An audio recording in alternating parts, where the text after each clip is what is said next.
In terms of volume, nature is the biggest idol that has been worshipped by atheists, other than Allah.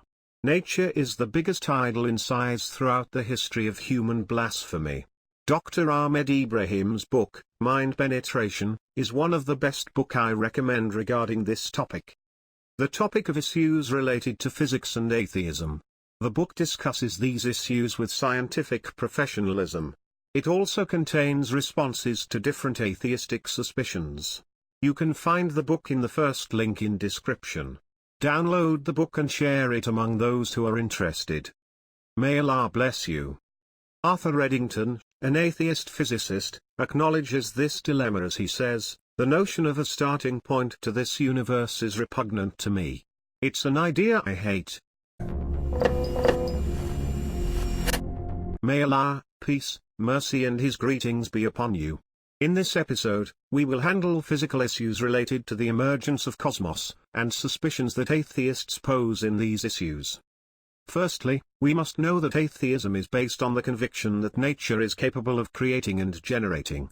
For them, nature is responsible for creating, generating, control and care.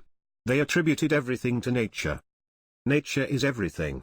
As Carl Sagan, the atheist, says, "The cosmos is all that is, or ever was, or ever will be." Nature is everything. Thomas Huxley, who was known for Darwin's bulldog, as he likes that nickname, used to call it Dame Nature. In terms of volume, nature is the biggest idol that has been worshipped by atheists other than Allah. Nature is the biggest idol in size throughout the history of human blasphemy. By the way, this is one of the questions that will be in our course exam. Atheism is kind of paganism, as it attributes to physical nature the capability of creating, generating, and control. Richard Dawkins calls nature as the blind watchmaker. For them, nature does create and make. Therefore, atheism is classified under paganism. As soon as the atheist is about to reach the top of mountain of atheism, he finds a group of pagans waiting for him since ages. For atheism fully believes in the power of nature. But, with the beginning of the 20th century, we discovered that nature has a starting point. The cosmos isn't eternal. The cosmos isn't self-sufficient. This nature emerged all of a sudden, from no space and no time. Today, there's a scientific consensus on that. In one moment, the substance of universe, space and time, emerged. After space and time hadn't existed. Upon here was the great dilemma before atheism. As the universe emerged all of a sudden with utmost tuning, fascinating physical, cosmological constants, and very delicate critical limits. The cosmos didn't create itself. Nature didn't create itself rather than other stuff. Such scientific discovery got atheists in trouble.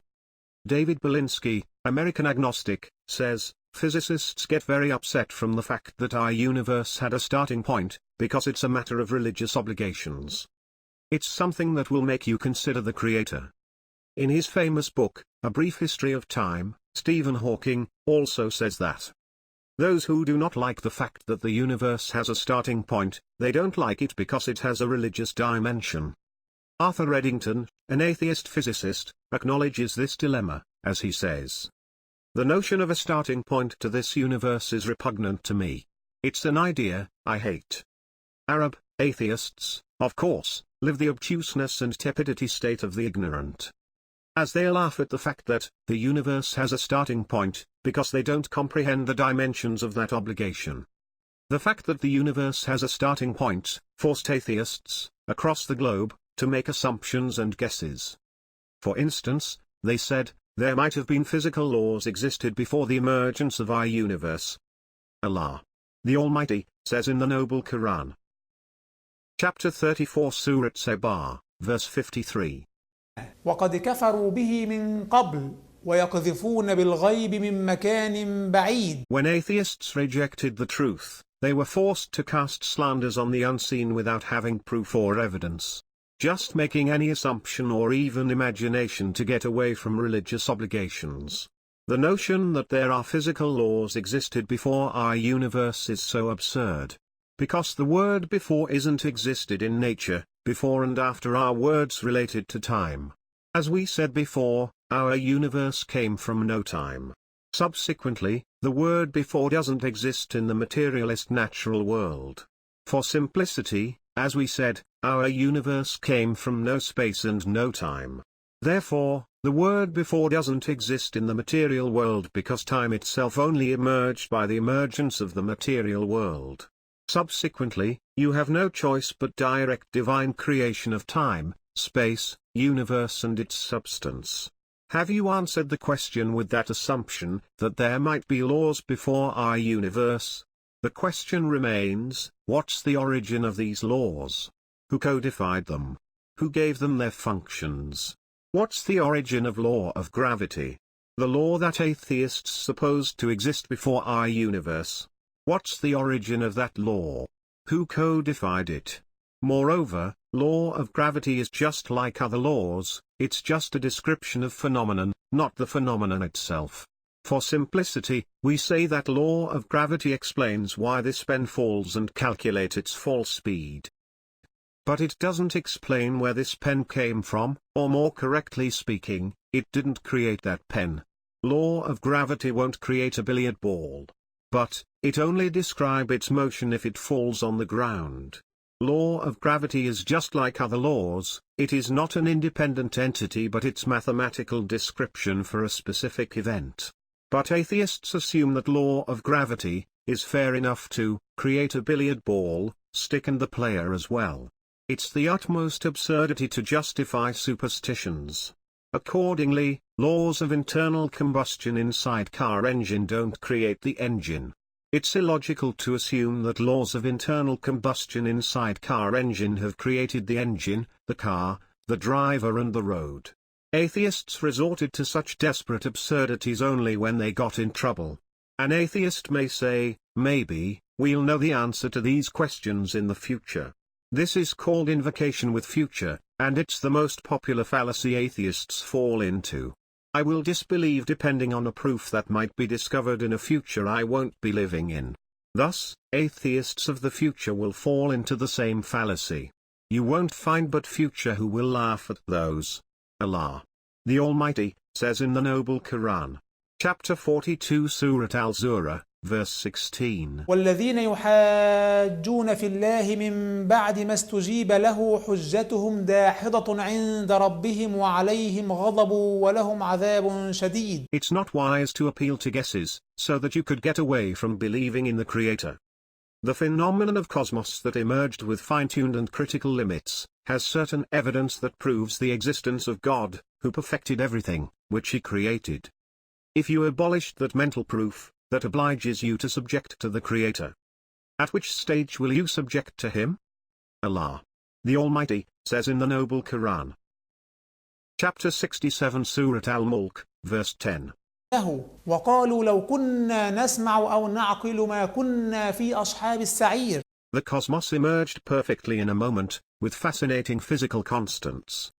If a single cosmological constant had disturbed, at the moment of emergence with billion fractions, we wouldn't have existed.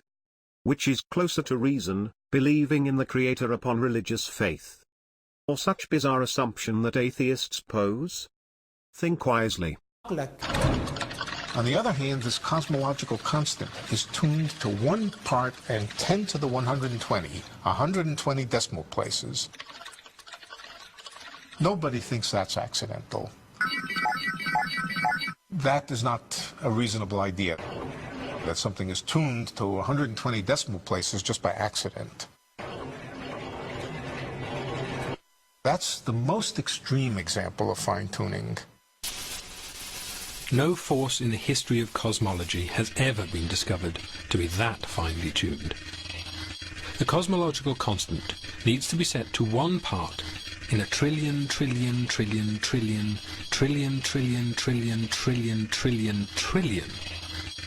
Otherwise the universe would be so drastically different that it would be impossible for us to evolve.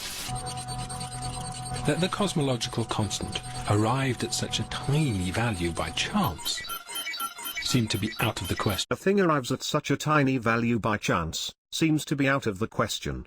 The cosmological constant is one of the most striking examples of fine-tuning in our universe. That's what Leonard Susskind, of the world's leading physicists, said. But atheists put another hypothesis: do you mind if there are multiverse and our universe came accidentally among them? Multiverse, as all physicists know, is just a hypothesis that doesn't have a single proof. John Polkinghorne, a theoretical physicist, says, multiverse is not physics, but in the strictest sense, metaphysics. There is no purely scientific reason to believe in an ensemble of universes. Russell Stannard, a brilliant physicist, says, we haven't got a single physical equation that proves the hypothesis of multiverse. They are just guesses and fantasy, and we don't know why they try to prove it. It's so confusing and bizarre. That is what Philosophy of Science, Richard David, said. Assuming the existence of multiverse, each universe of those will remain separate causatively. Each universe emerged completely separate. Therefore, each universe is considered as independent event. For each universe its own physical laws that weigh. This raises a deeper dilemma. For each universe is a unique design. For now, you don't only have a universe with fascinating physical constants, but several universes, for each one its creativity process and own laws, otherwise it wouldn't originate. Maybe, some constants in those universes are a billion times more accurate than constants in our universe. It turned out to be more obligations on atheism. For the essential question: where did those cosmos come from? Assuming the existence of multiverse, they aren't eternal but they have a beginning point. As long as it has a beginning point, the existence of an originator for its emergence is a must. It's known that multiverse must have a beginning point. Let's listen to one of the most famous advocates of multiverse hypothesis, theoretical physicist Alan Guth. While he is stating that multiverse must have a beginning point, بداية.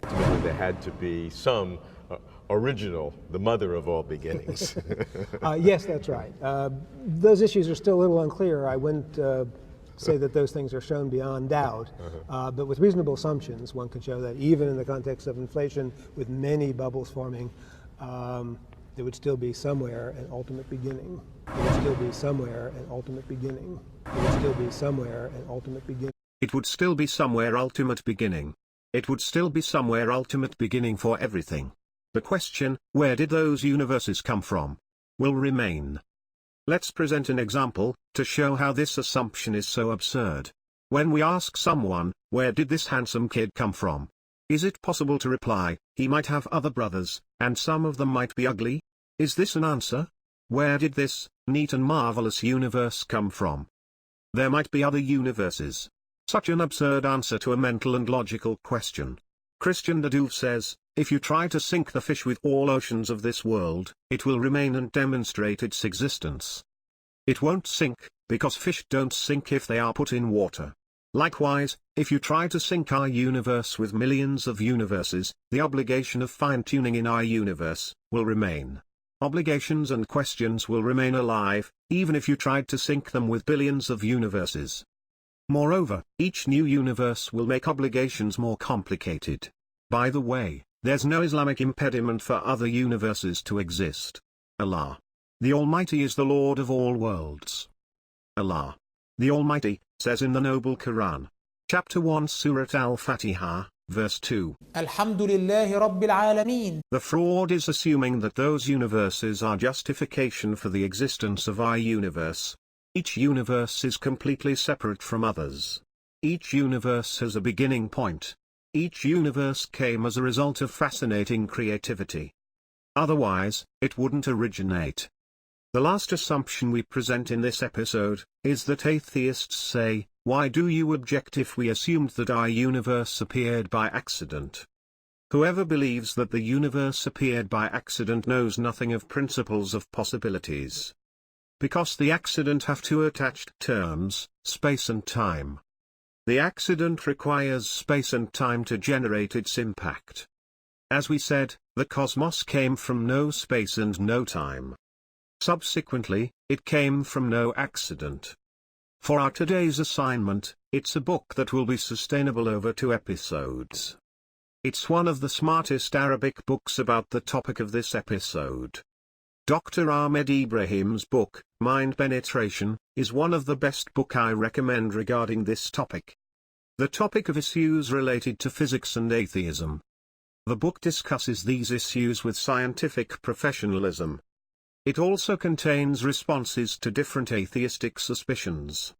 You can find the book in the first link in description. Download the book and share it among those who are interested. May Allah bless you. Start reading it thoroughly and remember to write down notes. Thanks for listening. May Allah reward you well. May Allah's peace, mercy, and His greetings be upon you.